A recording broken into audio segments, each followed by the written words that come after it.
Okay, fantastic. How's All that? righty. Hi, everybody. Thank you very much. Francis and Rosa on the way up. Perfect. We'll wait a couple minutes for them. My name is Tammy Meltzer. This is the executive committee meeting for Manhattan Community Board One. It started just after our orientation, so we have 4 new members who started today. We have Santiago, who's online, who we want to say welcome to. We have Sean, who is over here on my right, and we have Matt, who is on the left, and Christine in the back corner. So all 4 came for orientation. I don't know what committees they're gonna be on yet. We'll know that by full board. Who's Christine? No, it's in the corner. Christine? I'm Mark. I'm Mark. There we go. Quality of life, quality of life. Dare to. Oh, It's So- hard. There we go. So we already have some jockey. Come join our committee. But turn in your forms, please, before full board. The sooner you turn it in, the sooner we can have dialogues about appointing a mentor for you and assigning you to a committee. They are not responsible to go to any committee meetings this month, but they will be all at the full board.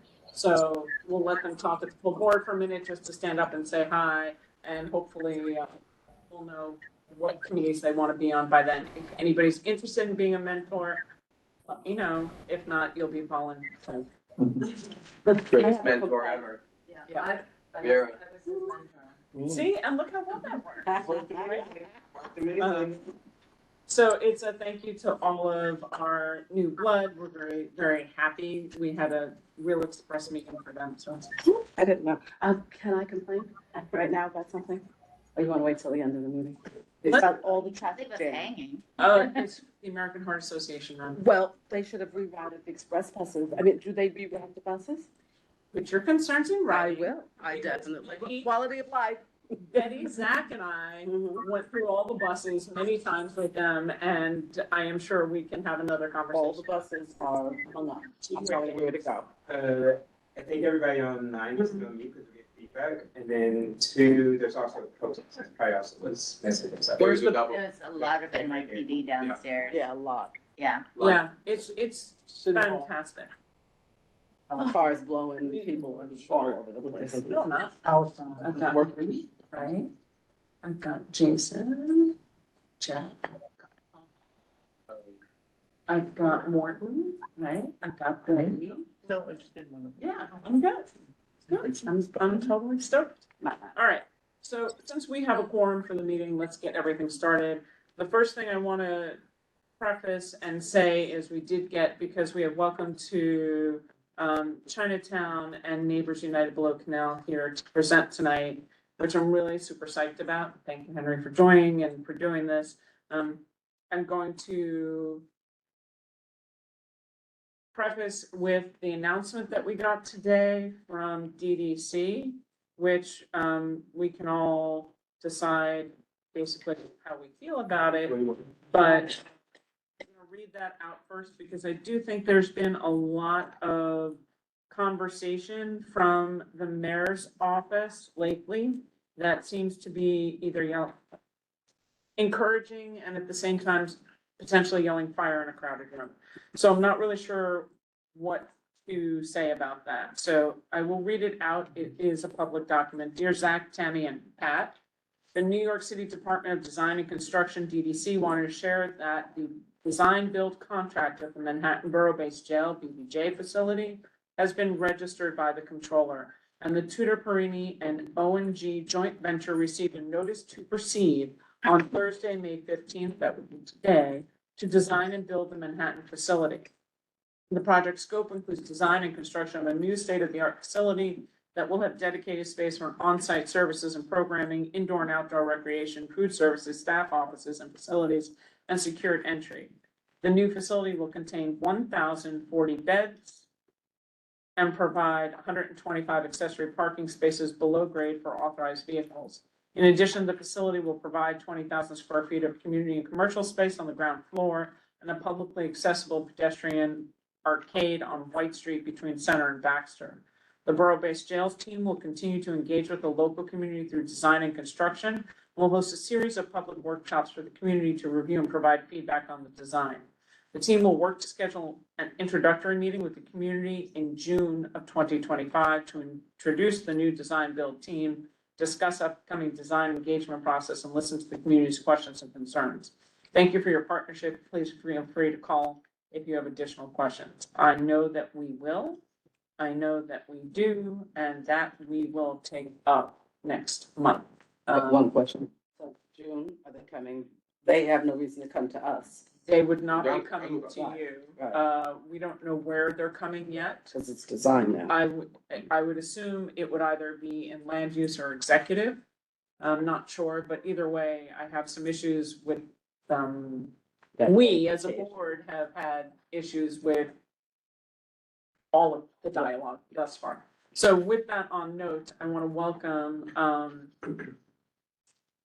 Vic and Dan and Henry, because I attended a presentation that they did in Welcome to Chinatown last month. Mhm. And it was an amazing urban planning thought process by a community that served the wider needs that Community Board One has sought to solve, while still allowing for a place and space for many other things. So with that, I'm gonna take it away. Great. And I wanted to say that Vic Lee unfortunately wasn't feeling up to, today she had wasn't feeling well, so she decided not to come today. So I just wanted to say that she won't be joining us, but We will miss you're her. in good hands. Yes, I We will miss her, Miss her tonight as well. and let's say in early and advance, thank you for not coming if you're sick. Yeah. All right. So, my name is Jan Lee. Neighbors United Below Canal was founded with our current council member Christopher Marte and Howard Huey, with the goal of acting as a conduit and a repository of information in response to the creation of the Borough-based jail project, specifically for Manhattan's Chinatown. We are a coalition of businesses and residents and people who are involved in the criminal justice system, as well as planners and engineers and architects as well.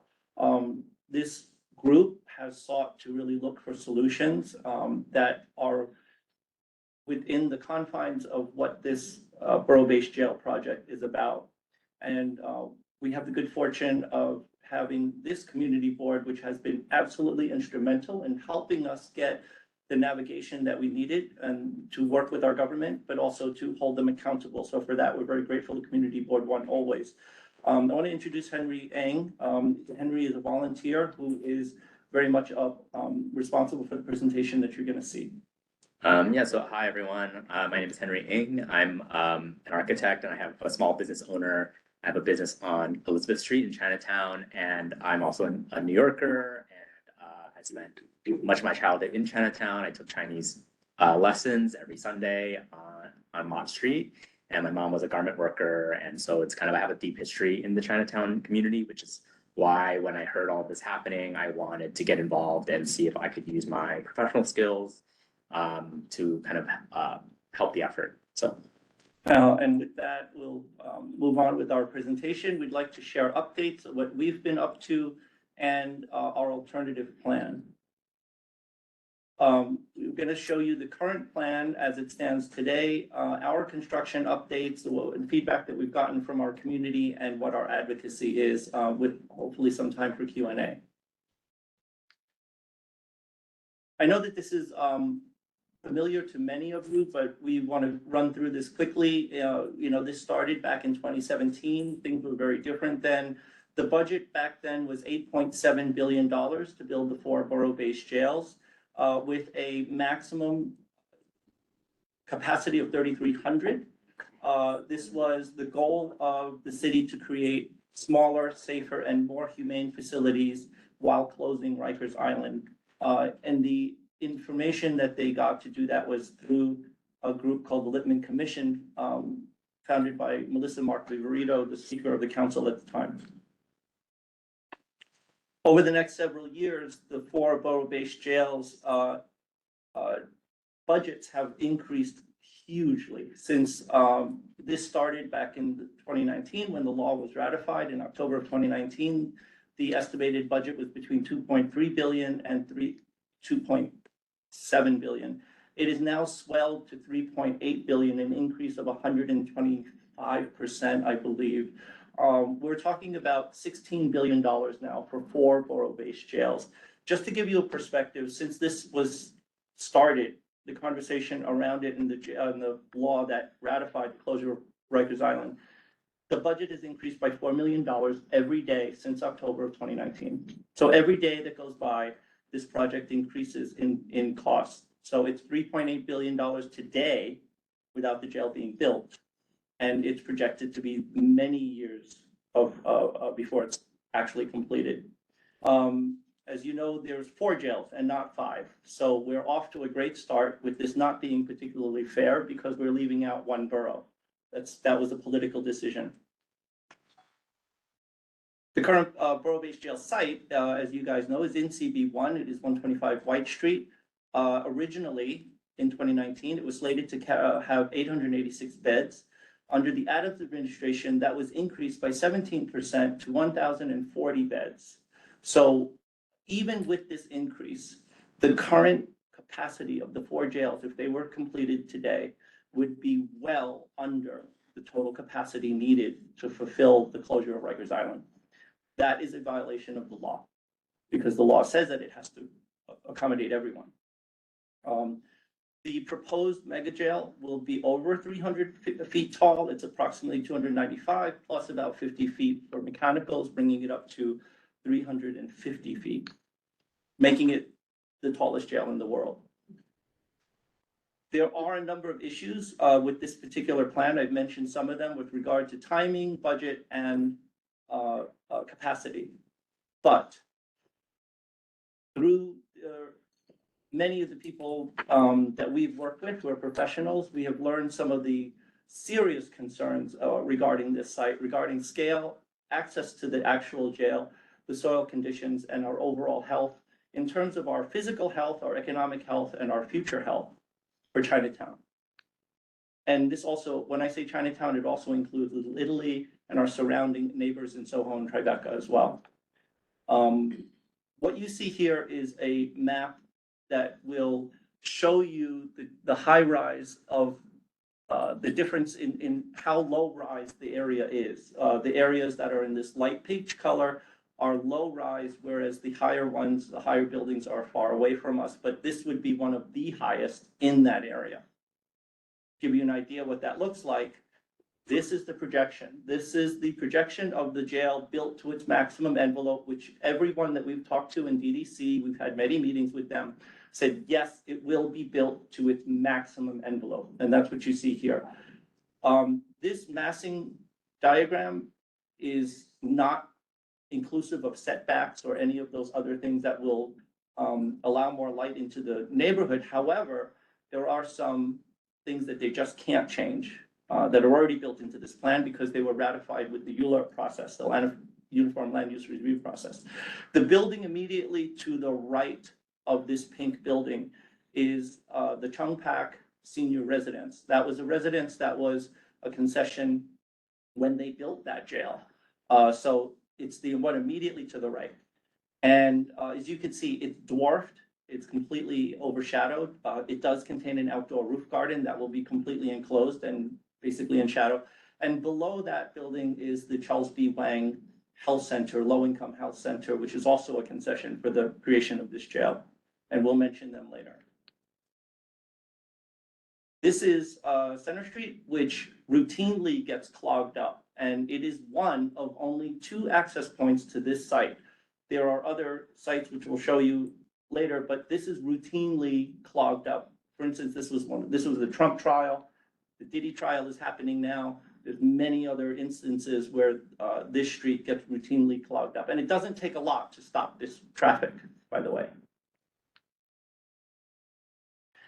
Some of the issues I mentioned regarding the size and scale and soil, this is the soil component. This jail site sits on top of Collect Pond, which is one of the freshwater sources for all of Lower Manhattan, 60 feet deep in the 18th century. It was filled in the early 19th century, basically with garbage. It was a site that had a lot of tanneries and butchers and lots of effluent went into there, but it is still relatively unstable because it is continually spring fed. So, according to the tectonic reports and other soil reports that we foiled with the help of this board, we found out that the issues regarding the high water table are very serious. This is the tectonic report that I'm speaking of. As you can see, some of the quotations are quite scary. Regardless of the method of groundwater control, the potential effects that might have on the neighborhood structure, such as the subway tunnel, which is a few feet away, and the neighboring buildings will have to be considered. So these are very serious things. And this jail, by the way, gets built from corner to corner, from side to side. There is no courtyard, there is no outdoor space. This is a jail, mega jail, that is going from corner to corner over 1.8 acres of land, rising 350 feet. This gives you an idea of the building stock immediately around the jail. And as you can see from the numbers, most buildings are built pre-1930s.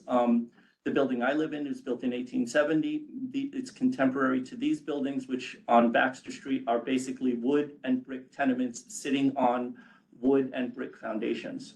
The dewatering process that takes place to build the mega jail will have a great effect on these really old buildings, as well as the Chung Pak building and the buildings across the street on Center Street, which is a doctor's building as well. As evidenced by Franklin and Broadway, I don't know if any of you have recently been by there, but it is now an empty lot. What used to be standing there were 3 beautiful tenement buildings that were basically in great shape. The developer started to excavate at this site, which is very close to this jail, and encountered the same unstable soil, causing cracks that were so bad that the 3 tenements in a row had to be completely demolished. And so when you go to this site today, it is absolutely flat. We fear that's what's going to happen to Baxter Street. There is nothing that says it won't. In fact, the Baxter Street buildings are far closer than this site. The dewatering is known to us because the DCTV firehouse on Lafayette Street experienced this a couple of decades ago when the city was building next to them.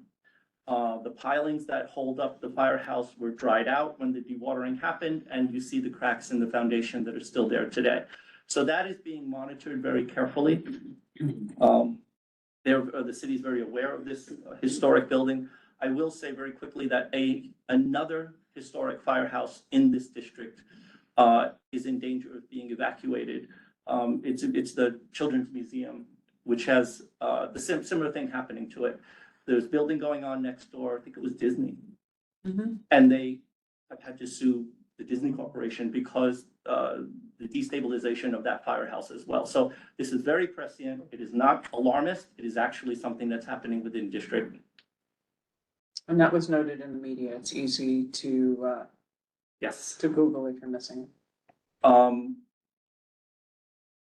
Location, size, and scope is, well, we've spoken about. Impacts on structural integrity, we've spoken about. Of course, all of this has an effect on our commerce.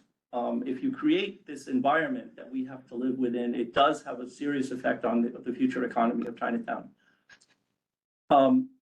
If you go to our website, NUBC NYC, you'll see this presentation that we're presenting to you. This is a video which I urge you to see at home when you have time.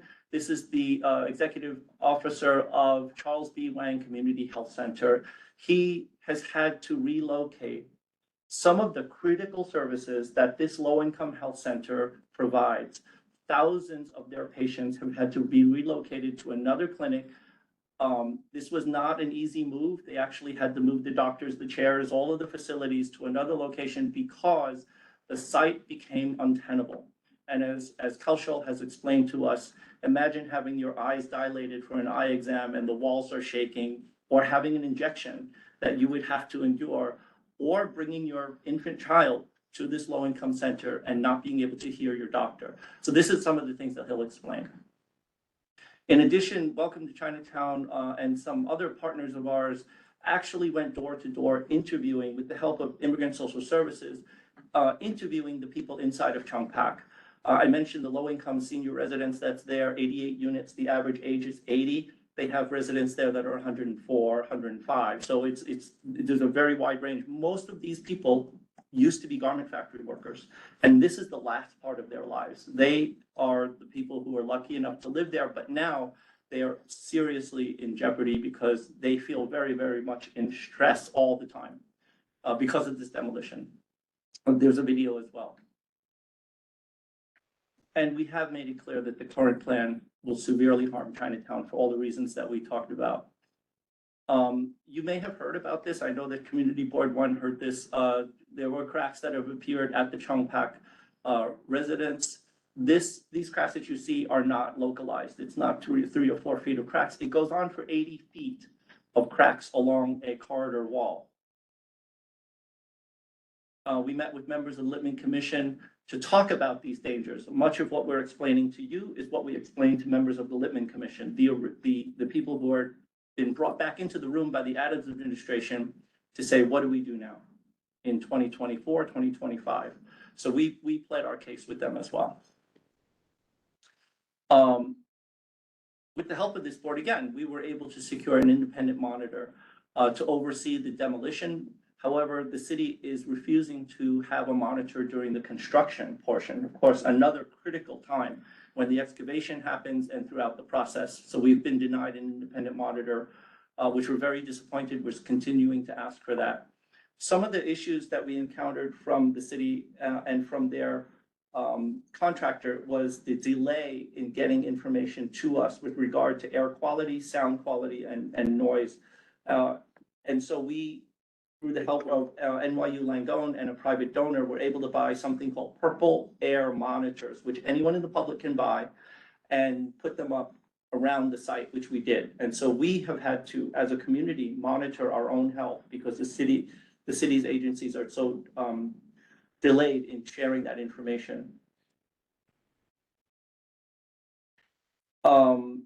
The working group steadily has continued to build support among several elected officials, which, of course, from our congressman all the way to our council member, have been very much a part of this, sending a letter to the Independent Rikers Commission outlining our community concerns and recommendations ahead of the commission's report. The commission's report has come out subsequently.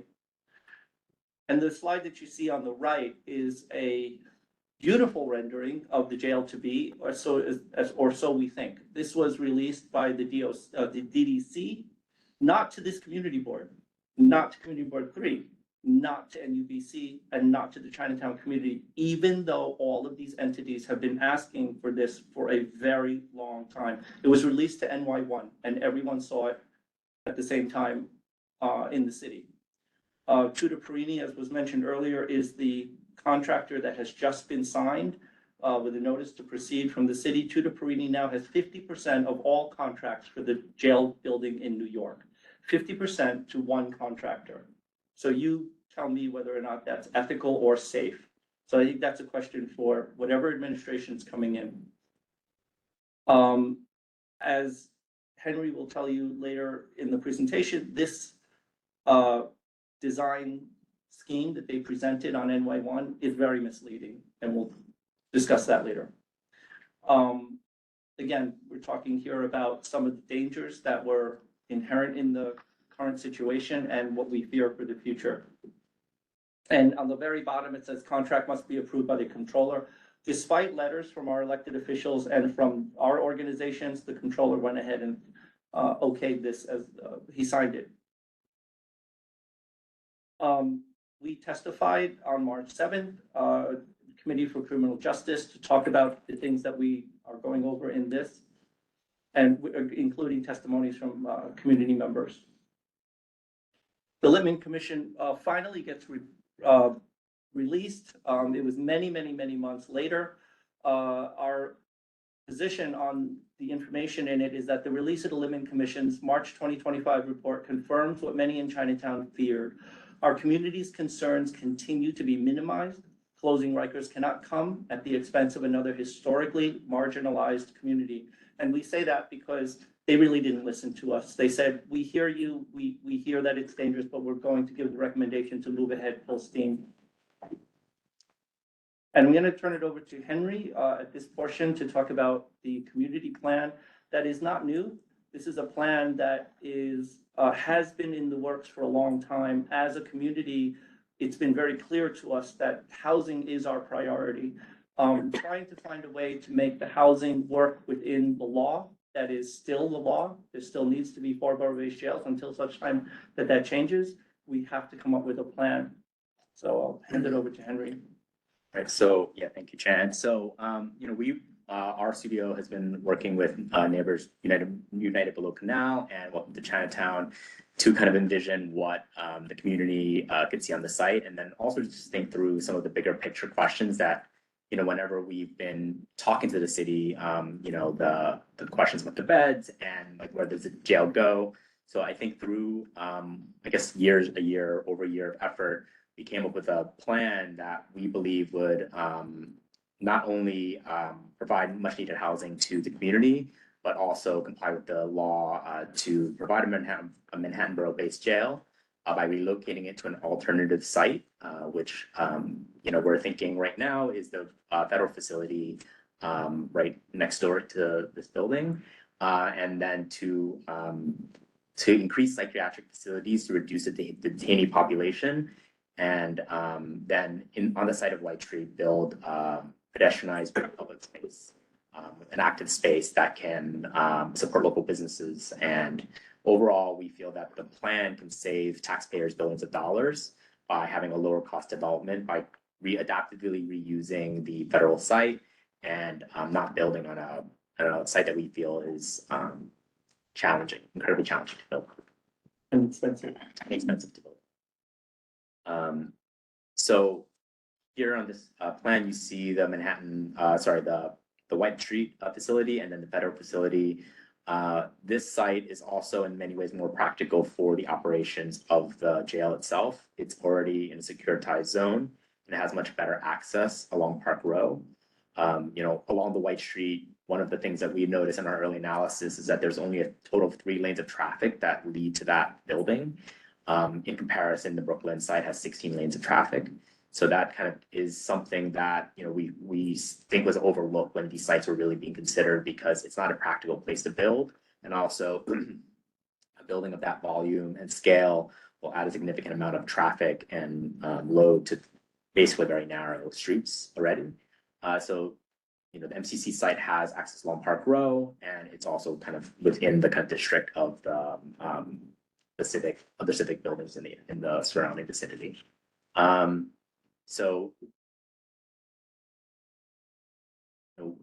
Mark Levine has pointed out that I think many people agree that the detainee population includes many people with mental health conditions who shouldn't be there, and that many of those detainees should be in a proper facility to treat their needs. And there's an estimate that about half of the 7,000 detainees have conditions that can be relocated to alternative sites. I think this is a real effort to reduce the detainee population that wasn't, I guess, seriously, since Eric Adams, during his administration, rather than reducing population, it's only grown from about 5,000 to 7,000. So I think this needs to be seriously taken into consideration, and moving the mental health population off Rikers is part of that. Did you also mention, by the way, sorry to interrupt you, that the original promise and conversation to Community Board 1, the estimated jail population to then become 4 jails was between 3,400 and 3,500, and we're currently now over 7,000, approaching 7,100. So understanding those numbers are particularly important. Yes. Yeah. And then in terms of Chinatown, it's one of the poorest neighborhoods in Manhattan by area median income. Here you see that the Chinatown core is about 27K kind of area median income, and it's more than 50% of or 24.1% of renters are severely rent burdened, spending more than 50% of their income on rent. So this site is a prime one to provide much needed housing to the area. If you cross Leonard Street, you're in 197. Mm-hmm. That's crazy. It is It's crazy. like a paywall, like a real paywall. And then also, in terms of green space, Chinatown is also in significant need. On average, the Chinatown residents have about 25 square feet of green space, and on average in New York, there's 146. So it's quite a disparity there. I think this is one other element of our plan that, is significant and important to the community is that, with White Street Plaza, originally in the 1983 construction of the Manhattan Detention Center, was a concession that was negotiated to have a civic space for the community. Very soon after it was built, the Department of Corrections used that as a parking lot. So, it was never really fulfilled, that vision, but, and now it's gotten to the point where the proposed White Street replacement is a covered arcade that, in the renderings, in the glossy renderings, is a kind of green and inviting space, but the reality is that it's never going to look like those renderings. So our plan is important to restore that vision of a truly civic space that we feel like is larger and can be a community benefit. And I should add one that was never fulfilled. Yeah. Right, so we fought as a community for this in the 1970s. It was a concession, but the DOC took it within weeks of its creation, desecrated the local artwork by the couple of artists. And we feel that this needs to be restored because it was never fulfilled. Where are they gonna put those cars? Well, but that's the whole thing. It Mhm. was a plan that did not address the needs of the facility that they built, Exactly. which is being history repeating itself. And they're not even leaving that space now for cars, so where are those cars gonna Well, go? they- Let's discuss the car question. I think that's a good one. So this is a site plan showing the proposed structure with the White Street corridor, they call it, which is this 200-foot long tunnel that connects White Street and Baxter Street, or Center Street and Baxter Street. And as Jen mentioned earlier, you can see it takes up the entire extent of the lot.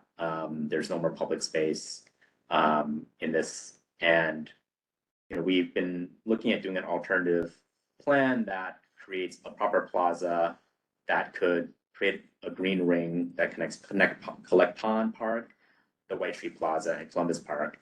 And we think this would be an amenity not just for the Chinatown community, but for all of Lower Manhattan to have a proper green ring of spaces. And within a smaller footprint than what the jail is proposing, you can fit a substantial amount of housing that is much safer to build and much cheaper, a lower rise structure that prevents a lot of the harms and risks that the jail construction poses. So just to kind of, this is like very much a concept kind of like proposal that we did do test fits to look at what could really fit in this housing volume. And, by the numbers, here's a comparison. We're talking about the 1,040 beds compared to, at least 1,040 bedrooms.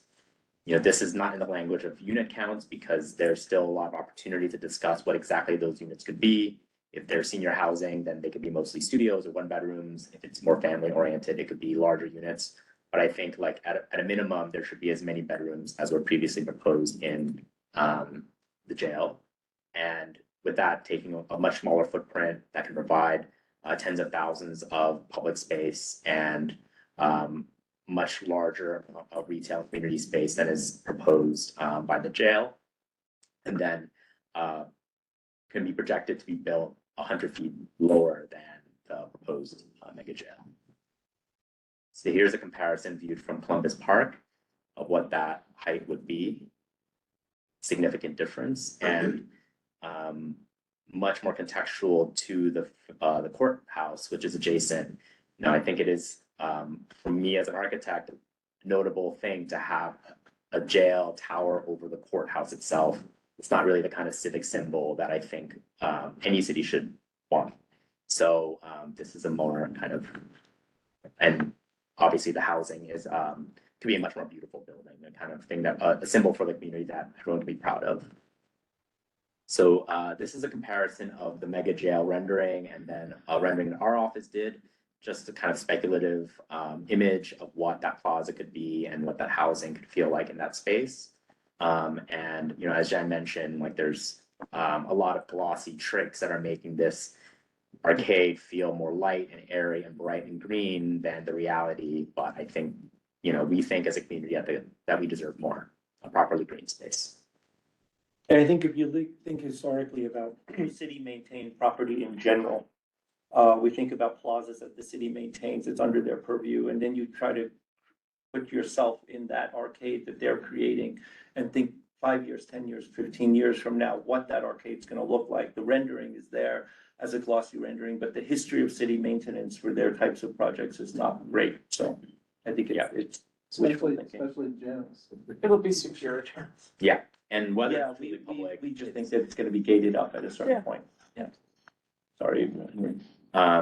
Yeah, and I think that's really, the presentation, we have just more images to show kind of, obviously the very kind of concept scheme, but here also thinking of what Confucius Plaza as a kind of a moment of investment in housing in the community, and whether this site could also provide that same investment in housing for the future for our community today. And that's Confucius Plaza on the right, the On the right. the pink building. So, built in 1976, it was the last affordable housing that Chinatown got. I think it's interesting that in the time that Confucius Plaza was built, we've gotten 6 to 7 homeless shelters. We've gotten 3 jails in that period. So the MCC was not built during the time when that housing project went up. But after the housing project went up, we didn't get any more housing, but we got all these other things that other communities don't have. And so I think it's worthy of talking about the reason now why the community has responded strongly to have housing occupy that site. We, for the first time since 1838, Chinatown has no jails. And we have to think about conceptually, where is the city going when it's ready to invest $4 billion into jails, or $16 billion into jails, but not provide this community with any more community housing. And so this answers a lot of those needs with a very strong sense of scale, safety, and future economic viability for our community. And then I think with that, we can take questions. I want to go back to the cars. Let's go around the room. Jason goes first. I and just then want Pat. to thank you guys, obviously a lot of work. And a long road ahead of us, and then that's it. Thank you. Thank you, It's always, Jason. there's many people that have worked on this. It's not, I yeah, understand. yeah. So let's Pat. talk about those cars. So you guys are familiar with Park Row and the long-standing fight to get Park Row reopened. Part of that fight includes the return of the 400 space municipal garage, which was commandeered right before 9/11 happened. The NYPD took back that 400 space garage. That was a public garage. And I just want to be clear about that. It's decades old and it was used for decades by the community. My parents parked their car there because they could afford it. And many people came to Chinatown to use that parking facility because it was affordable. And that's a great economic engine to Chinatown that we lost. We talked with Assemblymember Grace Lee, we talked with Brian Kavanaugh, and we've talked with other members of representatives, and they want to see an audit of what's happening in that garage, because 400 spaces is an enormous number of cars for the NYPD to possess in one space. And so, in answer to your question, no one can answer that until there's an audit to say, how are you using your own space that you commandeered?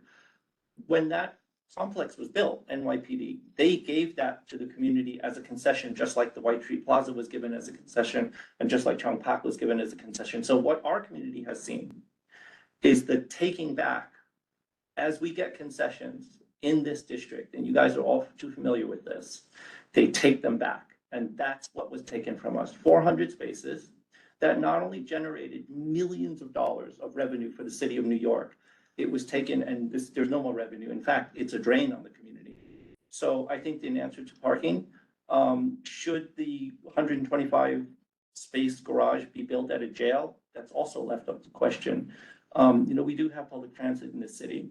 And so I think that encouraging people to continually get in their cars and use, who are civil workers, I think sends the wrong message. So, Jen, yes. from the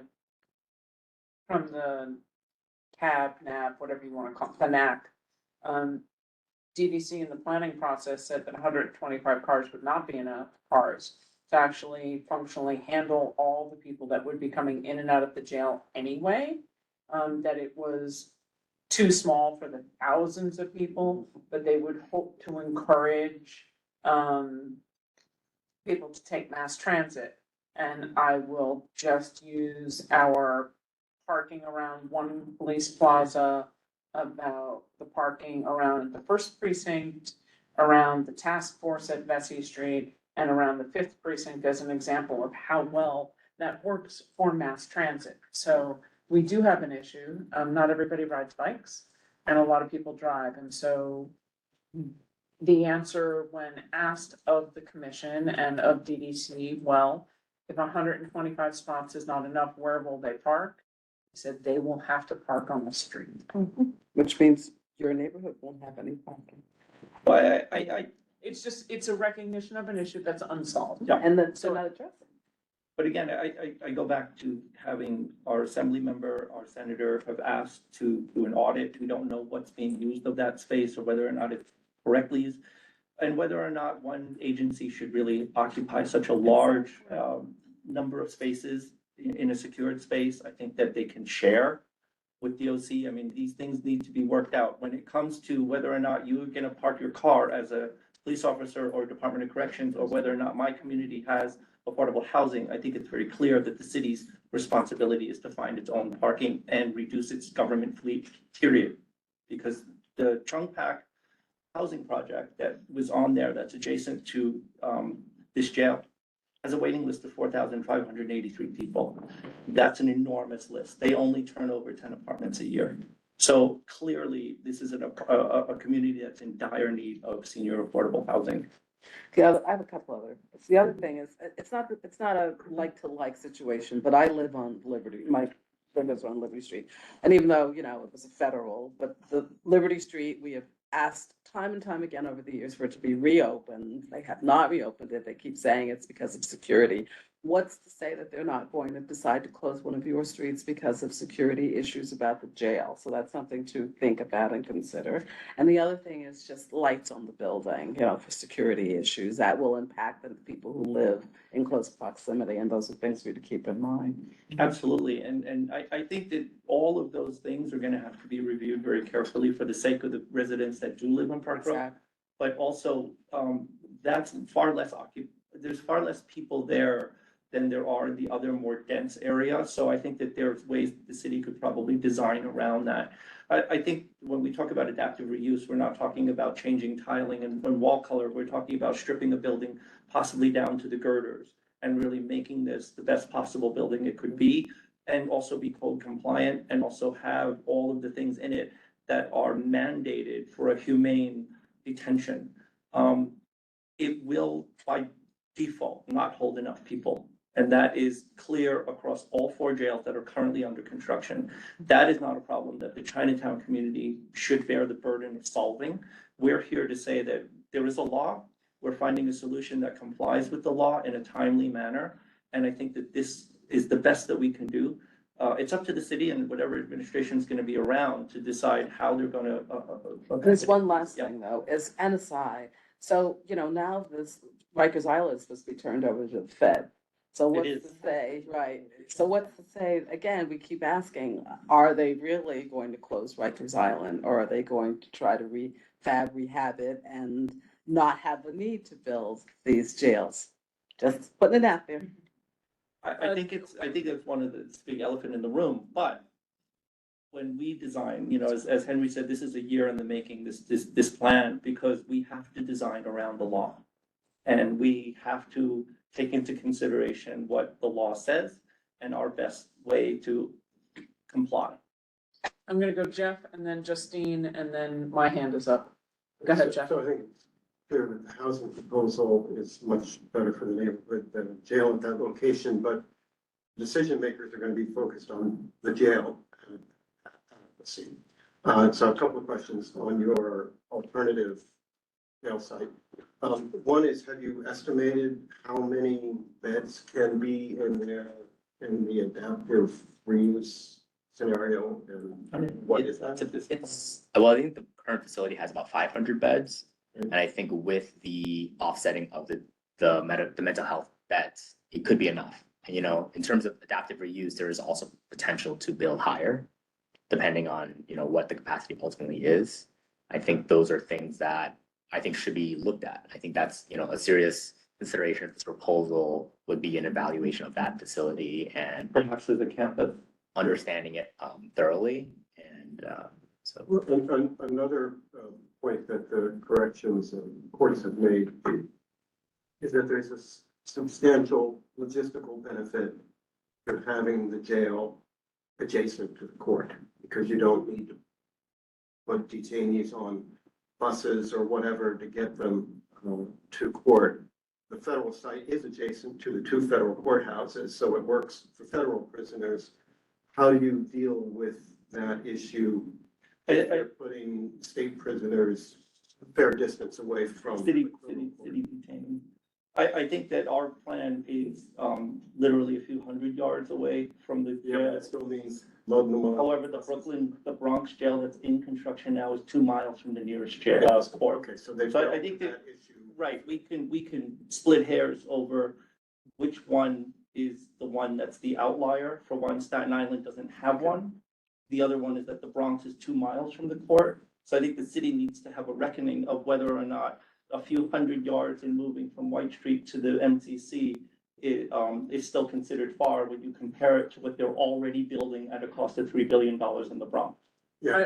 I also wanna know for you, Jeff. It's just the non-adjacentness. You know, we. Jeff, I want you to note that they did, between where the existing federal site is and where they get people, if you look out the window, you can see there's a series of elevated walkways that connect and underground. So there is a way Yeah, to do- but that's much further away to have I mean. I It's will say, multiple blocks. It's multiple blocks away, right? They're not gonna do that. but I will say this though, you know, in speaking with, Doug Randall Eng, who is on the Littman Commission, he's very well familiar with the correction system, actually worked for the corrections in New York City, explained to us that moving a person from the Tombs across the street sometimes took 8 hours.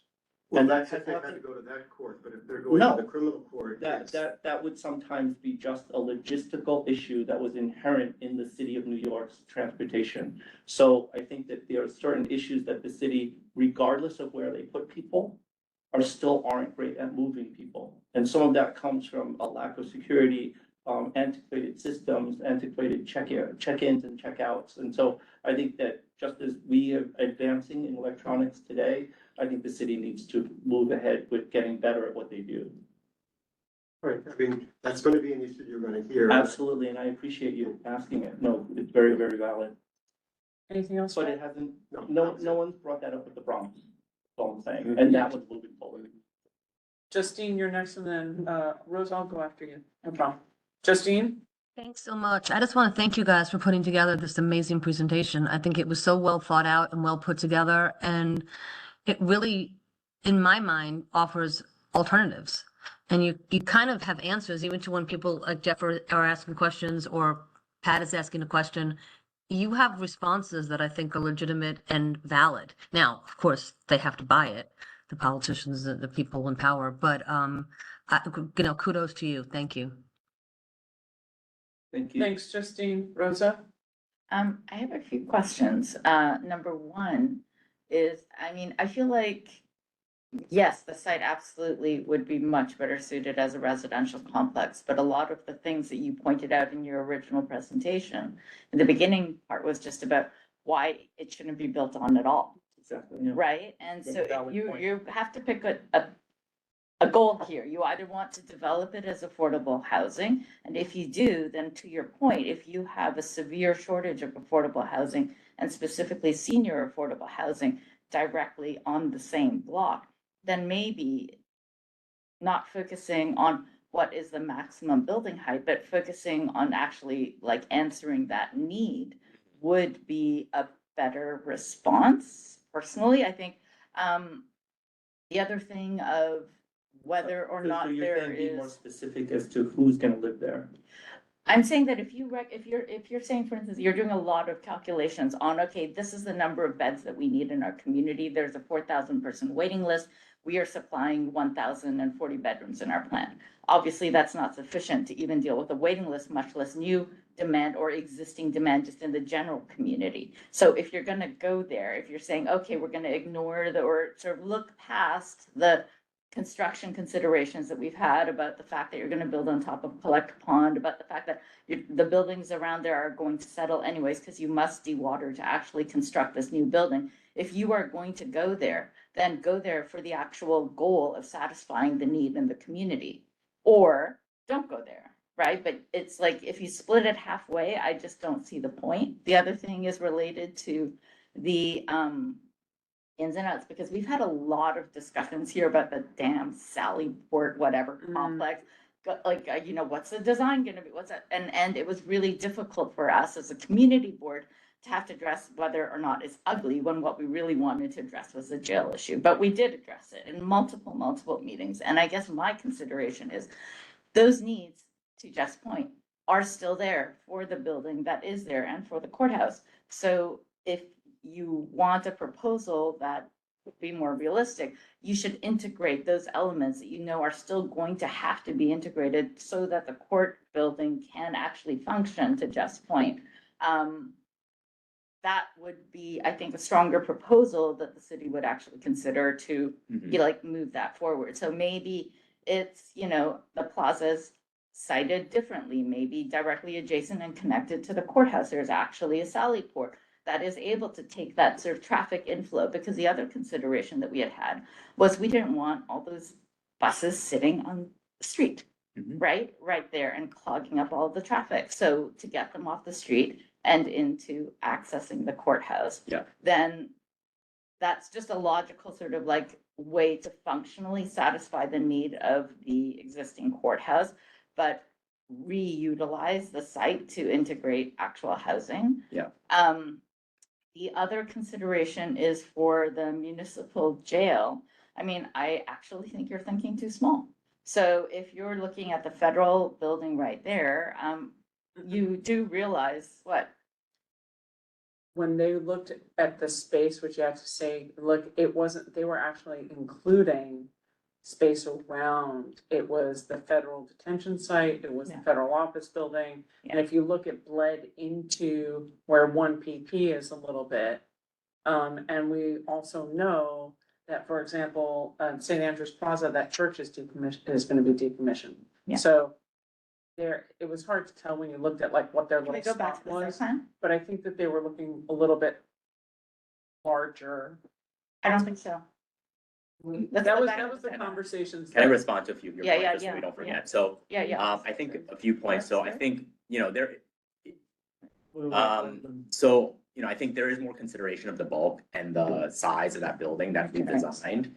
Obviously, it's not designed fully because it is a concept scheme, but it is complying with underlying zoning right now. So the reason why it's a certain height and all these things, we're not taking like the Euler kind of, 350-foot height limit. So it is following quality housing and kind of bulk requirements on that site and fitting the 1,000 beds that we do have there. It's all kind of based on some sort of calculus that we have done the work for.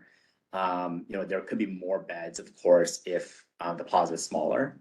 So I think for us as a community, we were weighing that, what is the value of this plaza and what can it actually function? The White Street Plaza previously was just a street, with some sidewalk on either end. But if it's truly a place that could, for instance, things that came up in the conversation was, could this be a permanent home to the night market? Could this have like kind of a real active life rather than just being a kind of passive green space?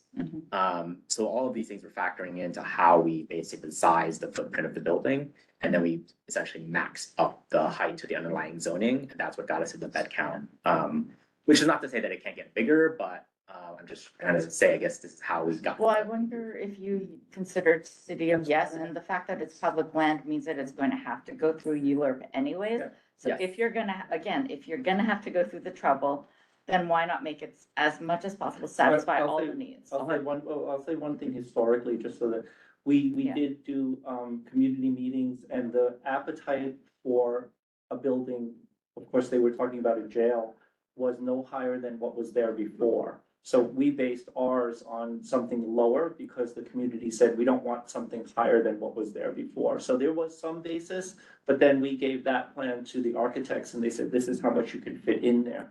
So point well taken. And I think it would be a community's decision on how, what is the metrics that they're willing to go up to provide for taking care of that need.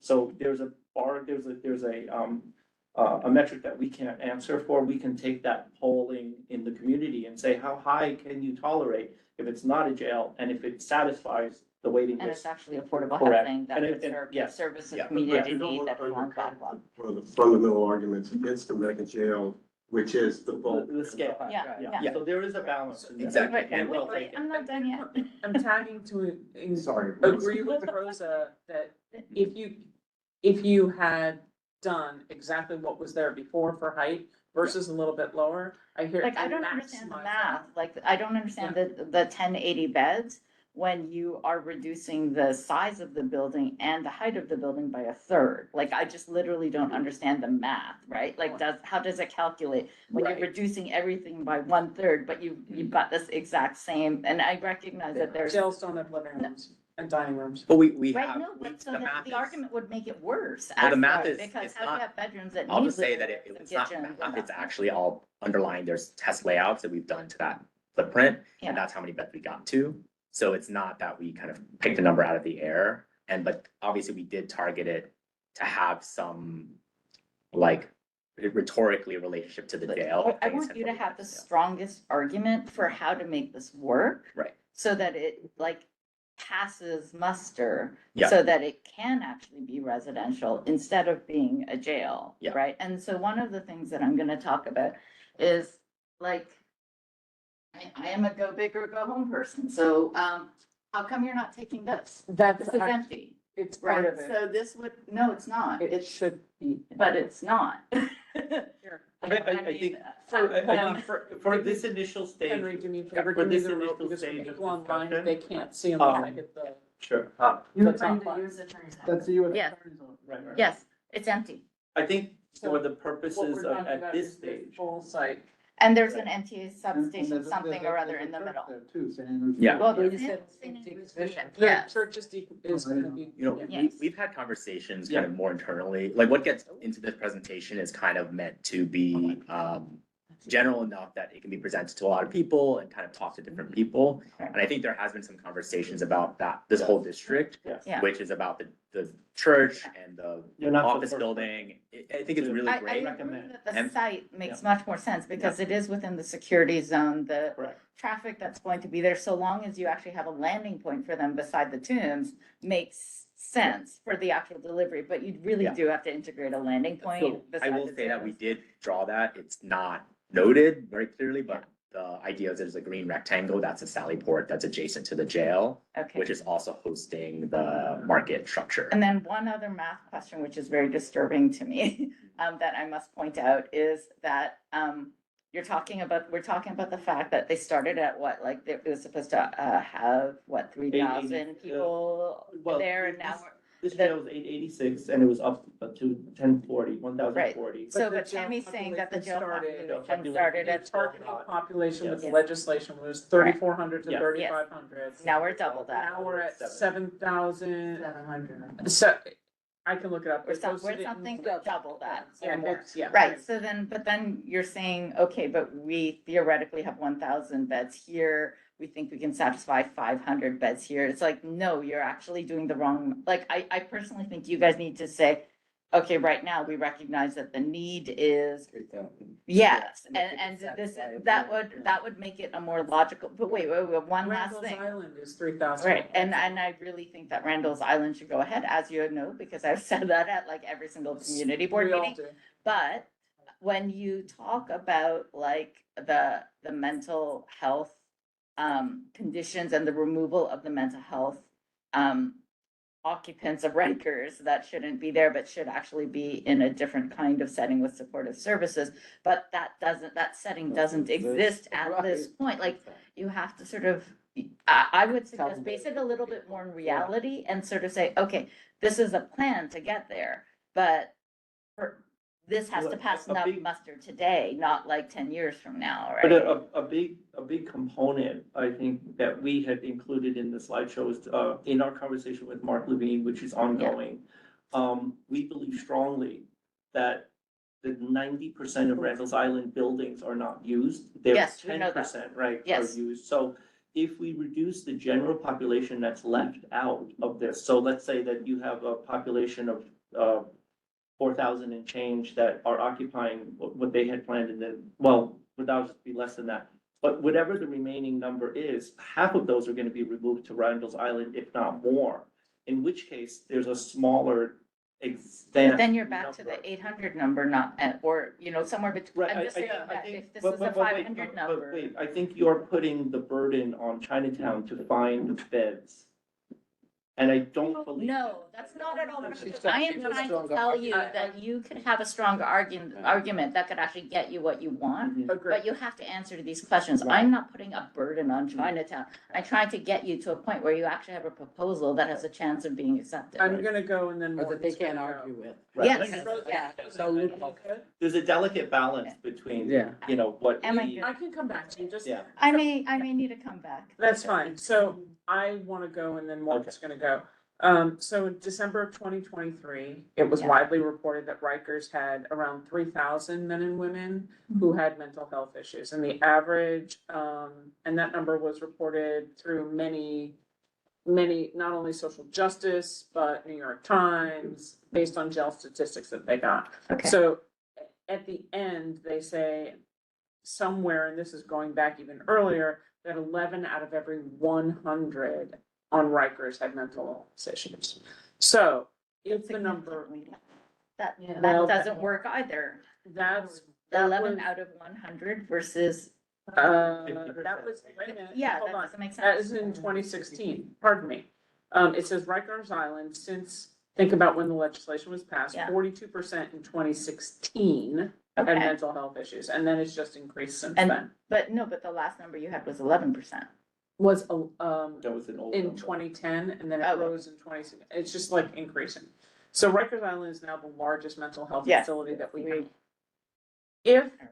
If our elected officials can get the Randall's Island facility, which is a 4,000 bed facility that's currently being used Yes, for I agree. 400, I'm the biggest Then- advocate. right, we are all on board there, then that actually can take the roughly 3,000 people and move them around, which then makes the jail population conversation manageable for the full. So then the core of difference ACL. between 800 to Right, that was 500, my which is the point. difference that Right, you're that talking was my about. But point. then my question is. But the Okay. key really becomes Yeah.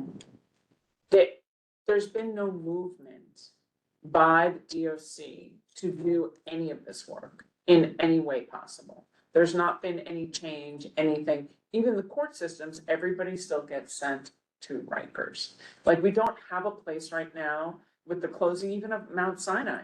Let's talk about, it was a mental health hospital. Yeah. That closed because it didn't have need. There doesn't seem to be, quote. But can we go back to the underlying issue, which Yeah. is the fact that and that's the same concern for Randall's, which is that it's not about necessarily the building. Once they're done with the capital work, it's, it's functional, it's fine. Exactly. It's the actual operations and maintenance and staffing and expenses that are ongoing that are the barrier to actually getting Randall's up and running, right? So that is what we have to tackle as a community if we want to find an actual solution that will allow us to do this. It's like there's like multiple steps here. And then I did want to ask Vera what you were gonna say like 10 minutes ago. I'm just curious. But What you were saying, but you were saying the US Attorney's Office was empty, that's what, Yeah. I wanted Yes. your answer. So, Yes, it's empty. so from, the second thing I was gonna say beyond that was that we look at the campus behind us, it's the US Attorney's Office, it's the federal detention site. All of it is a really wide campus that could be used. We know, and I'm just gonna put it out here, that one PP was built 50 years ago before we even had cell phones. Right. So let's talk about the fact that their campus, their building needs work too. I mean, for gosh sakes, no one envisioned anything that was going on in today's day and age, technology wise, and NYPD, if Which we is our looked at counterterrorism. expanding the campus, right, for the borough-based jails to back there, and we looked at improving space at one PP and using some of the space better, including another bridge across Park Road to be able to get people back and forth, we could really solve some of the urban planning issues that we have. I agree. It's somewhat of a really closed campus, and with that church closing, it's becoming a desolate area. It could be a way to drive economic development in the neighborhood, not only around here, which we desperately need, but also improve Chinatown with more beds for everything. I mean, we argue all the time just south of the Civic Center about trying to struggle to get services in. We argued about a Deliverista hub. Imagine doing a Deliverista hub over on Center Street, just over by that housing thing that had bathrooms. Maybe there is stepped affordable housing. Maybe there's all kinds of affordable housing with different entrances on different. There's so much possibility if the city would take a look and have these dialogues here. Question though, which is actually a really, really critical point though. You opened this entire discussion by saying that the contract had already been signed. Correct. And at the same time, less than 7 days ago, the mayor went out and there's beautiful pictures that he was commenting and saying, wouldn't it be great if we had that site in Chinatown for affordable housing? So that's why I said it's like yelling fire in a crowded room. We 100% jump on and support affordable housing, but we recognize the need. We need to do social justice reform. So how do you solve both? I will say that the Liz Garcia from the mayor's office, famously a few days ago said everything is on the table. He is still the mayor. And I think that if the mayor's office is saying everything is still on the table, I think that they're willing to listen to everything that's proposed. Morton goes before Jeff because he hasn't gone in. I just wanted to make a couple of points in response to your point about the issue of being not adjacent to the and former MCC site. I believe they're still doing the borough-based jail in Queens, am I correct? And I've been out there, I've been in the criminal court in Queens. That's I would say an equivalent distance from the criminal court. In Queens, it's separated by several blocks. There's a parking lot. So I don't see that being, if they can do it in Queens, they can do it in Manhattan. I don't see that to be. No, they just have to allow for the vehicles to get back and forth and the loading and unloading and recognize that that's Yes, just part definitely of the the traffic reality. court and. Yes, yes. I mean, I would say it's almost exactly the same distance from the actual criminal court. Thank you. Secondly, we talk about the height of the jail next to the Manhattan Criminal Court towering over. Well, down here at the MCC, it's not gonna tower over the federal courthouse. No. So, and I think it's, the scale of the jail would be more appropriate at the MCC. That's just my opinion, but I think the architect would agree. And the other thing I would just comment is that the record of the city and just maintaining jail properties. I've been in the MCC, I've been in Rikers Island, I've been in the former MDC. Doesn't fill you with optimism in terms of what they're gonna do at the White Street site. My question, 2 points. One is, what do we know about the Fed's plan for their site? I mean, obviously they're making do somehow, but are they permanently abandoning the idea of having a federal detention facility anywhere near the Southern District Courts? So, Yeah, we met with. So Yeah. it's a multi-layered answer. We had a meeting with Dan Goldman, our congressional representative. He knows that we are asking him to look into the federal level. He did not slam the door and say no. This is, we talk about, and you mentioned this too, Rosa, like what will pass the laugh test? And this is exactly what you're emphasizing, is that you have to make your plan as good as possible so that it passes the laugh test. When we recommend this, and this is not the first time we've recommended that building, it is empty. It is now a draw on our federal budget because it's just an empty shell. And it is part of the government's, whether you like it or not, they're trying to look at ways to save money to offload buildings. And this is happening across the United States. So Our congressional representative is aware of it. He's hopefully looking into it. But you know, we had a meeting in Chinatown with Chuck Schumer. He knows about this. He actually knew, he named the building. And he's committed to helping us look into this at the federal level. I think that there's conversations at every level of government on what to do with the Manhattan jail site, but it still has to comply with the law. And until such time the law changes, I think we still have to deal with this alternative site. However, Mayor de Blasio, when he was the mayor, moved the deadline of closing Rikers Island with one fell swoop as an executive order. So to say that today's reality is today and tomorrow's could be something different, that's very true. We don't know who the next mayor of New York is going to be, but what we do know is that the mayor moved an entire year of the closing of Rikers Island. It clearly wasn't enough, but that was based on one person's decision. Well, that's going to be my second point, which is I think it's pretty obvious that Rikers is not going to close, or at least within our lifetimes. And maybe your argument is better if it makes that as an assumption. I mean, it's impossible to close. We're not going to solve the mental health crisis in the time frame of this contract that was just signed for the borough-based jail, for all the reasons that you were just saying, Rosa, and the staffing for, facility at Rikers Island. We don't even have the legal framework to put those people in mental as opposed to, it's easier to put them in jail. I think it's important to note also, right, when was the last time the city built a hospital?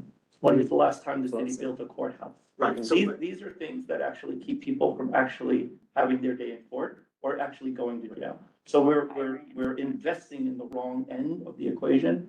And until such time that city council realizes that, maybe then they'll change the law. I'm not, I don't mean to suggest that you're balancing these factors incorrectly, because you clearly have a difficult job in arguing for what you are arguing.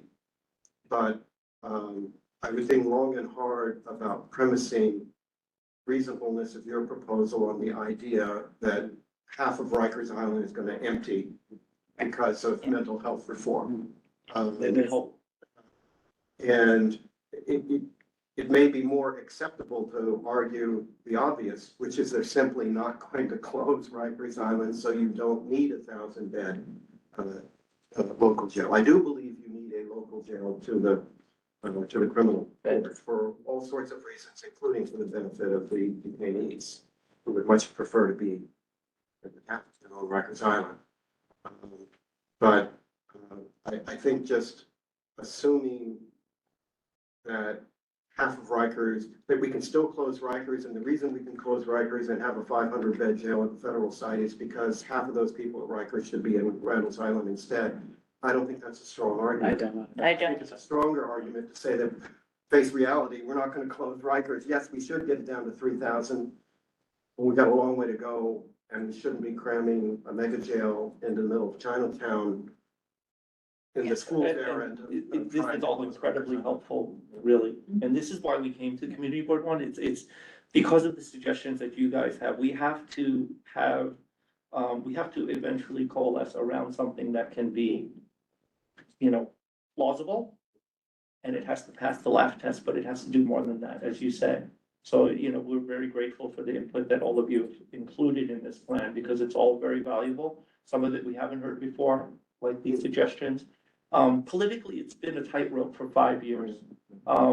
If we lean too much on one side or the other, we lose part of our support, and that's been a very difficult position for our organization, but also our partner organizations. There are people who say they want Rikers Island to be a certain way, but then we lose other people who are absolutely against any form of Rikers Island existing. And so, because there is an argument out there that if you have Rikers Island open, the city's plan to make it a green island won't come true. And so that brings in another group of people who then advocate for the closure of Rikers Island. So it is a very delicate balance. I mean, I'm not telling you how to balance it. No, but every day that goes by, your argument has more merit, because it seems like people in very high level decision-making positions in government are being more willing to talk about that. Thank you. Wait, I had to come back. let's see, sorry, is there anybody else online? Brendan, do you have anything? Yeah, I'm just trying to do this one. Okay. Love that, I love that. Sorry, Zach, Brandon. anything online? All right, Rosa. One other thing that I think we should be cognizant of, is the whole parking issue, which Pat brought up. And the question of, well, if you are going to look at reconsidering all of this, moving different pieces to different places and recognizing real needs, right? And dealing with them in a logical way that actually, as you're saying, passes the laugh test. One of the other considerations is if you're reconsidering all of what's going on right below us, is to actually integrate parking. Because one of the single biggest issues that we all bitch and moan about every single meeting, honestly, is placard parking. Yeah. And so if there is a facility that you're gonna build that might happen to have a jail on it, but it's all right, it could also happen to have a parking lot underneath it, that would actually take the emergency parking requirements of whenever there's an incident, like just today, like when 500 cops show up for an incident downstairs, where do you think they came from? And how did they get here that quickly? I didn't take this. You know what? A lot of them do not live here, and that's a whole other ball of wax that we can deal with at another discussion. But the reality today is a lot of them drive in, and they drive in on an emergency basis. And as soon as they get here, then they need to put their car somewhere. So maybe I think that it could be a win-win-win rather than I win and we don't care about whatever your issues are, because then you have more likelihood of actually getting to the goal that you want to get to. I think, in Chinatown, the parking is for 30 years, it's been an issue, just like exactly. So then what you said. maybe the residential needs to integrate parking. But I think there needs to be an audit process first. We need to really assess how many fake placards there are in the neighborhood. What is the assessment But of? we've been asking. But also we actually don't have an assessment of between the 400 space garage, plus the NYPD's own garage, and having some kind of an assessment of that. Plus there's a garage at the federal site on is it Lafayette? There's a federal site across from Mocha, north of Mocha, the museum. That's a federal parking site. So if we can get an audit and understand what is extant, and then say, all of that's done, there is not one more spot, then I agree with you, we should talk about that. But in the meantime, you can include the proposal of, if you're proposing the site, Right. that they include parking. Because we've been asking about parking Yes, and that, that the absolutely. police and the fire department and Yeah. all I've ever told is, And the it's in DA. their contract, it's in their The contract. DA. Yeah. I actually, Yep, okay. would like Zach to share an image that was done as part of an architectural rendering for a redo of actually one of the federal federal office buildings, just to give you an idea of what we're talking about for scope and scale. It adds to what they're saying. That was just a reskinning exercise, right? No, can you share this? Is that the one that you presented, So in the That was meantime, skinny. So just Okay. to give you an idea, that's the one building, right, that's right behind us. Yeah. If you see there, we're one, wherever we are, and just looking at the three buildings and the three sites and the possibilities of height that you can get off these sites over here and redoing it. They just talked about skinning it, but that doesn't mean Yeah. that the conversation couldn't be expanded. And I think about it when we look at, whether you love it or hate it, we just did a college tour with my kids, right? So we went to Cornell and RIT, RPI, Syracuse, University of Rochester. Every single one of those institutions had historic buildings.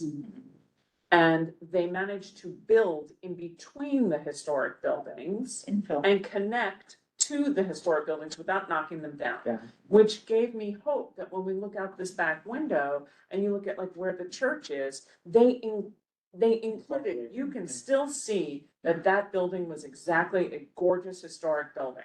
But if you want if you want to. And have they more built space. up around them and Mhm. included them. If we can do it upstate, we can have really fantastic minds take a look at what the campus potential is behind us.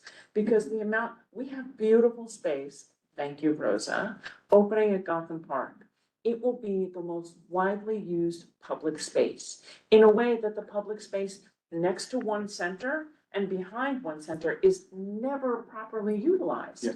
So let's vibrantly make sure that that's active and there's more people here to go there. One of them is adding residents over by Chinatown, and the other would be putting a huge building complex here with lots of workers. And that would be awesome, because then they can go and have lunch over in Gotham. If they're decommissioning the church, does it have any historical value? Are they gonna? It's Alice is landmark. gonna have It's- a- Okay, It's good. All landmark. right, so it is good. I'm Yeah, absolutely, glad. I am So- absolutely wasn't sure gonna it's say that. landmark. Okay, I was hoping. Have you guys seen this list? This was the original GSA But then they took it off, disposition right? list and then they removed They it. Yeah, But yeah. It was on there for a split second. Yeah, yeah. Yes. I think This it'll is the- come back. But I, April 20. Yeah. forgive my ignorance This in isn't- process, Tammy, but, Landmark. would any form of what we're talking about make its way to a community board one resolution to have housing on that site with an alternative site and possibly an expansion of what you're talking about? That maybe we could adjust our plan and come back, but, I mean, from my perspective, I think that the dialogue was opened by the deputy mayor, who said, Which document? Liz Garcia is the spokesperson who said, everything is on the table, but also when the mayor's the office mayor says himself said. everything's on the table, and Yeah. the mayor himself talked Yeah. about building Housing. affordable housing on that site. Yeah. I think that we, as a On community, this particular site? Yeah. on this particular site, we as a community board, knowing what our district needs are, knowing the positions that we have, without saying we endorse, well, no offense, because you have a little bit of work to do on that, you've heard our feedback. Yes. But we support the concept of figuring out a campus site here At least it's done. and building affordable housing over on a site that needs economic development in a way that supports the area. And I think that that's, and has lots of benefits like adding green and, If we're talking about like, yes, we support residential at the site in Chinatown. And yes, we support the movement of the jail concept to a site that would integrate both the old federal jail as well as the old attorney's office, then yes, but if we're talking about the specifics, a specific response and endorsement of the plan presented today, I would say, I mean, honestly, you need to do a lot more work to make it like real. And so so it's that's where I not have. endorsing the plan. What we're talking about is endorsing the conceptual. Right. Right. Like moving, like if we're literally Yes. being as vague as saying move one use to another Exactly. location. Exactly. I That's like a think, one sentence resolution. I think it's a 5-line resolution. Yeah. And Yeah. because what. But not without important, and Yeah. not without, And including the. Wait, if we're about to do a resolution, can we talk about it, do it and move? That's Because exactly- have it. That's exactly where we're going. Okay, thank you. Okay, so, the one thing is, it's a concept to put affordable housing at the White Street site, we're gonna call it White Street site. And build do we call it a jail? Do we call, a campus Detention facility? plan for Justice. a, I think we need to call it what it is. Jail. Yeah. Right. Yeah, just call it a jail. Why is For it in jail front jail? and. Yes, the problem. Yes, Barbara. that is its actual name. Thank But you. it's a little more. Well, would it be a corrections campus, because y'all talked about doing stuff with one, Well, moving the borough-based jail site yeah, to are we this too site, vague? including parking facilities and whatever Well- else we were talking about. Were you talking about an expansion of one PP onto the site? Is that what you Yeah, were? you had said that. So, At least- like how big or how specific are Well, you? that's, talking that's about? actually, campus. I'm We're not calling it a deciding. campus plan that would say, build a campus plan for a Telecommunications. jail, restorative justice, as related to the borough-based jail plan, and include improvements for one PP. Right? And that would kind of connect everybody. You Yeah, hear what I said? no, sorry. I was Okay, talking to okay, you. well- Totally Pat's Well, fault. that connects you. Okay, I heard. it's, one, we approved the concept of affordable housing at the White Street site, Right. Yes, right? we love. Two, we approve of the But we idea want- to build a campus plan for a jail and restorative justice services We could just- based on the BBJ to include improvements for one police plaza at the campus. As well as- That's big and, And parking. yeah, And parking. because we need this. They only have a 400 car lot? I don't, Yeah, but obviously, it's. Don't argue there's it, but still we could parking on the street. work it all out We need to later. deal with it Yep. on the street. And they have, yeah. And Yeah. Affordable housing and a plaza, right, exactly. But and a Sally Port, Public that, space. that addresses the needs of the, Well, the Sally Port would be at this. yes, They at have the, a Sally Port already. no, I'm talking about at the At Chinatown We site. already have Yeah. a White Port, the White House. Then Okay. why was there the whole like 5 meetings about the Sally Port? Because they had to take it down, they had to move it, and they reoriented But everything. it's been there now. But I thought it's just temporary. Yeah, that's what I thought. No, I So thought it then was if you're a gonna, Sally it Port. needs to be a That real was a Sally, temporary. permanent Sally Port. The Sally That's Port not they on built. the- That's not on the street. Okay, so with these two concepts, But anyway, we're not gonna talk about the Sally Port at the over right. there. We're just gonna keep these clean and simple. Oh, question? Somebody say. Second. Okay, we do have. If I quorum, can. so- Yes, you do. So I have a quorum. Do I have, I'm gonna assume, based on how the topics and how this rolled tonight, that this will be an affirmative resolution. Do I hear any no's? Do I hear? any- Everybody's camera needs to be on. Yeah, Betty, thank you for a camera. Elizabeth, Paul, and Vicky. Right, all right, so. Elizabeth votes. Where's Vicky? She's the person. That's just. Yeah, all right, great. So are there any no's? Are there any abstentions? Are there any recusals? Motion passes. Vicky, are you recusing? Because Jason's not in the room. I am recusing, thank you. Thank you. Okay.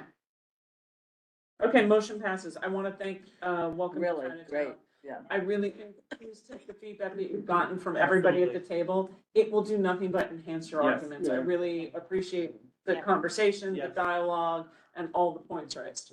Thank you very much. Thank you, Also, everyone. Let's know what else you need from us. And can you do me a favor for our resolution? Can you send Okay. me Thank you. the quote from Lucy of all things being on the table and the one from the mayor? Because I will include that in the resolution. Yeah, we will find it and send it. Awesome. Again, whatever else you need from us, let us know. Thank you, everyone. Awesome. All righty. So with that done, I really appreciate it. Resolution due dates. Vicky, we need, anything that was done in landmarks is due tomorrow. Because you were the first, in the beginning of the month, so you're due tomorrow.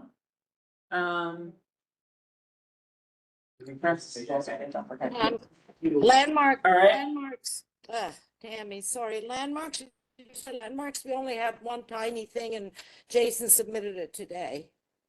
Oh, dang, thank you, that's perfect. I My God. I know, I checked with him and it was just literally a one paragraph on a previous approval, so it was no biggie and we're done with it, including photos.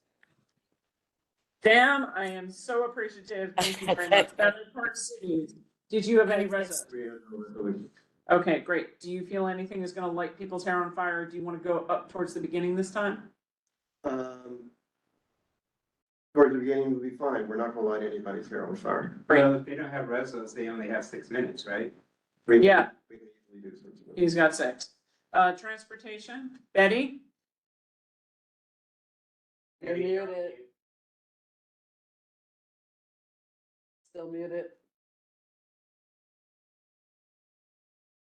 You're off mute, but we can't hear you. Hi, Betty. I'm gonna wait for Betty to sort her stuff out, we'll come back. Because she's trying. Yeah, she can pop in when she I don't needs. believe we had any residents. Land use, we did not have resolutions, it'll come next month if they choose to do it. Sorry. Yep, youth and ed has a resolution, so I think we should let youth and ed go first. Does that work? Because it's a controversial topic. Morton had the meeting go. Went fine, we voted and it's worked, the resolutions in the process. Great. So let's, talk about youth and ed going first, and we'll check in with Tricia, make sure that's gonna work. Licensing, Of course, we have a bunch, Yeah. but, two that might be, controversial. okay, The old Harry's, they, you know, the community came and they're very upset. They don't want anything past 10 o'clock. So they were concerned about the hours. And then the big thing was nine Barkley over. They wanted they want 4 a.m. Oh. And they okay, said that. Oh, and it's a nightlife place. It's nightlife, and if they didn't have. approved 4 AM, they claimed that everybody who signed it Right. said that they were. Did you in know? 4 I AM. didn't say 4 a.m. See, that, No. And they have a lot of, I know they probably have a lot of sick. Oh, they just got thousands. Yeah. he said But they 1,000. didn't say. Thousands, they have pages and pages. They said it's like a jazz bar mix. I'm literally across the street. I was excited. Signed it. It's gonna be dancing. Yeah. So music.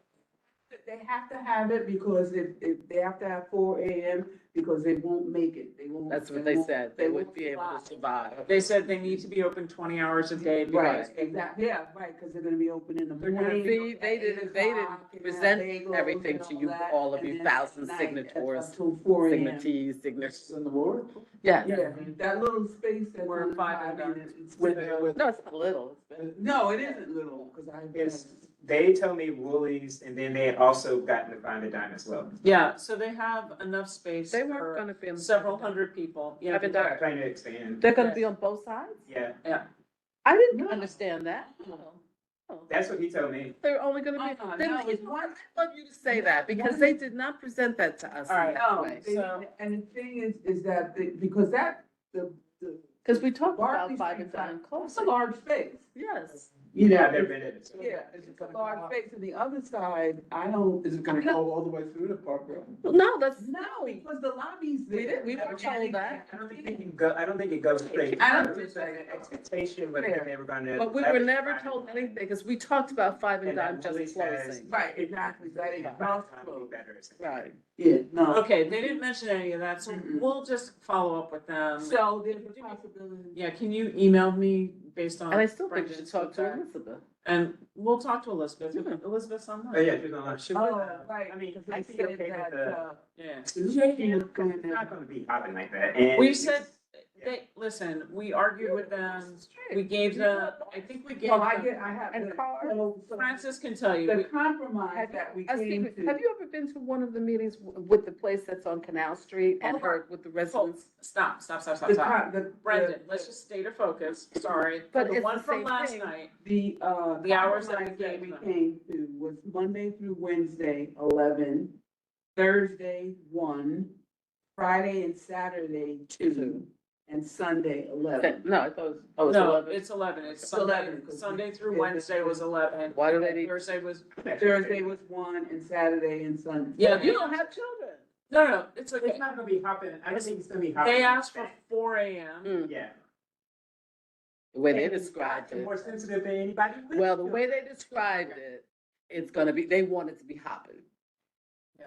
So. And I was told they Deal were with gonna have, pool tables, and they were gonna have like dance. Word about, well, no, The- dancing, For the people music, that- drinking, right.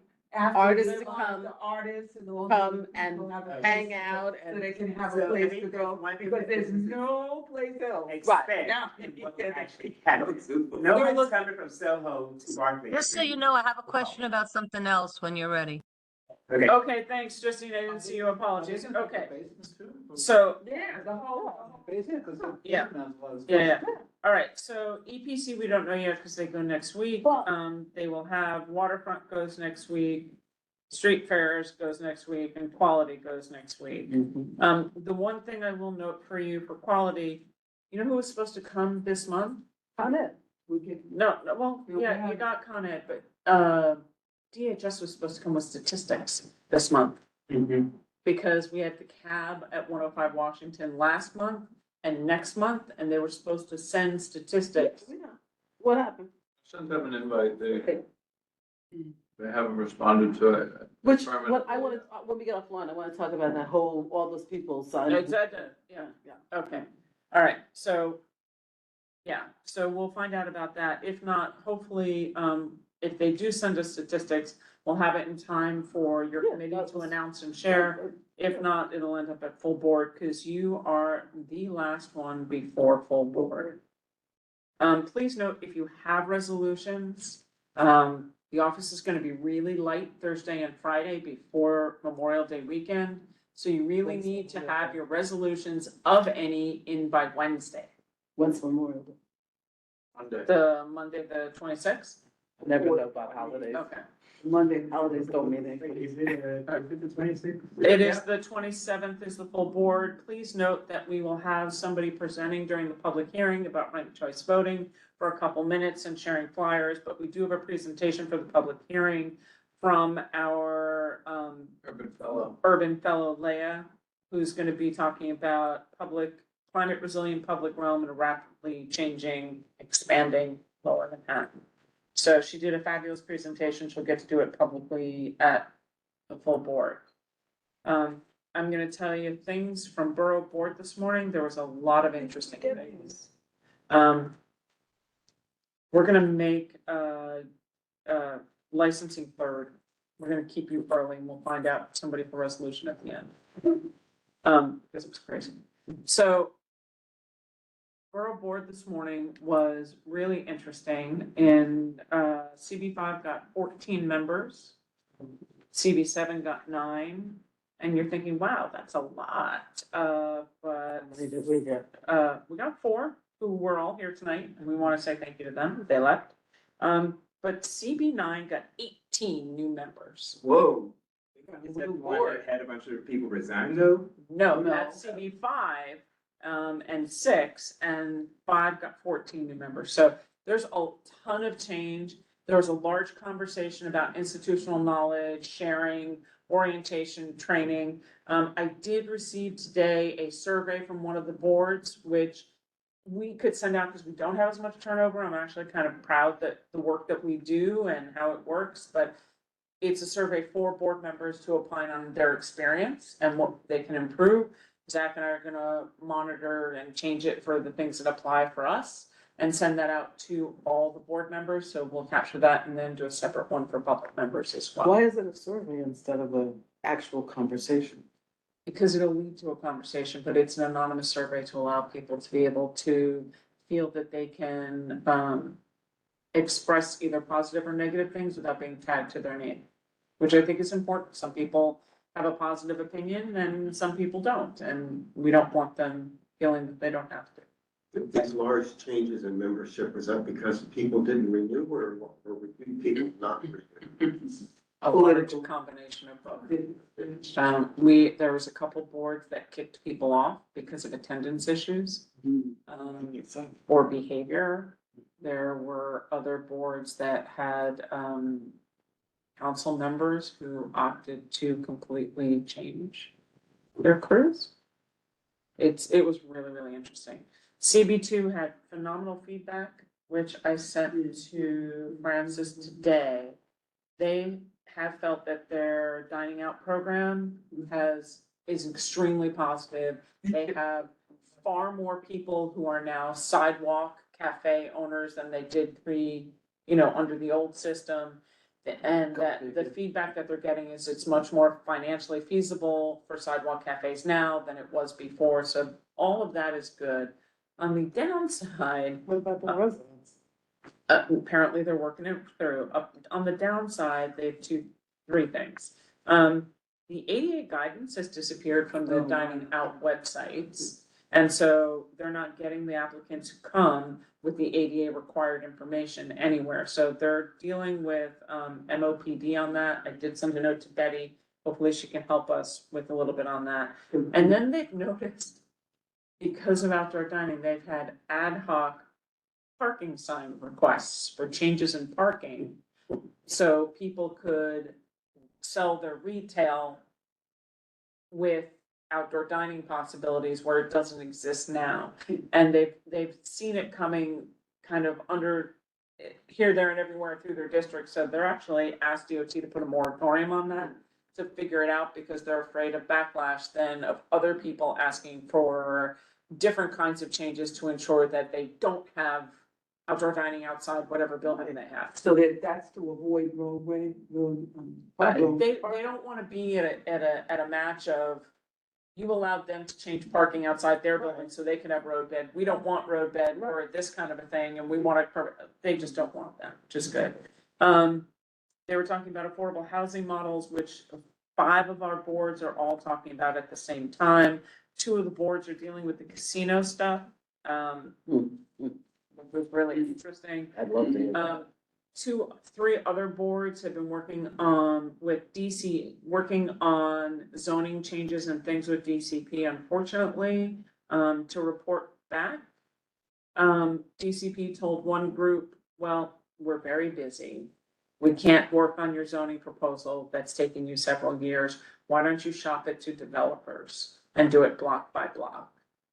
Another one is working, but another, that's CB8, CB7 was working on, they passed a unanimous resolution to a rezoned area that's C411, the new R11. And they wanted to ensure that it would trigger 20% MIH housing and DCP, because DCP was going through zoning changes for that particular district.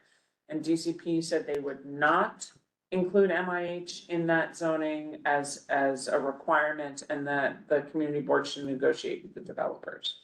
So that puts light a little bit on the conversations that are happening. CBs 1, 2, and 3 are all looking for ways to do affordable housing, and CB4 on city-owned sites. So we're looking for models and trying to have that conversation. I found it really interesting that it's 5 community boards who are all looking and pushing and getting pushback from the city that it's not in their purview. So it's something to be wary of. We reconstituted the affordable housing group. We're gonna work with George James and the zoning to kind of do that as a connective tissue. And I'm done. Justine. I just had a question for Francis, I guess, going way back to licensing, about Treadwell. Did they present last night? I totally spaced. I meant to come. What happened? Did they back off, or are they still looking for every side and road bed and everything? However, you should watch the video. Yeah. It was Okay. good. Okay, I will. We got everything. I should have been there. They got everything they asked Why, are for. you complaining that they should not have gotten everything? I think They so. did not get everything. They What did not. they get? What they Don't worry have about it. currently in the I'll watch street is the legal. video. Oh, I don't know what they have currently. He got everything he asked for now. He did not, he did not get South End Avenue. They withdrew South End Avenue from their We would. proposal. I asked, they never asked for it. That's on their drawings. It was not on the joint That's what it results. was. All right. That's, Don't okay, worry. good. No, that's fine. That's fine. That's perfect. Cause yeah, that was a problem. I'm done. Thank you. No, I'm sorry.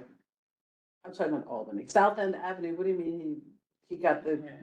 roadside and he got the tables on the sidewalk? But that's on Albany. That's on Albany. No. Yeah, that's on. I'll be on Albany. Albany. I thought it was on South End. Justine, it was pretty close to the top of the meeting. Watch the recording, and if you have concerns and the neighbors have concerns, have them come to full board. Thanks so much. I'm sorry. My bad for not being there. So don't keep us there, okay? We're ready to adjourn. Exactly. The setup was not very large in terms of the number of seats that they wanted to have. They was on South End. So, you sure? The address is South End, but the seating's on Albany because they're a corner. I asked him about Albany and he said they didn't want any seats on Albany. They've got The a ton of opposite. seats on Albany right now. All their seats are on Albany, not on South End.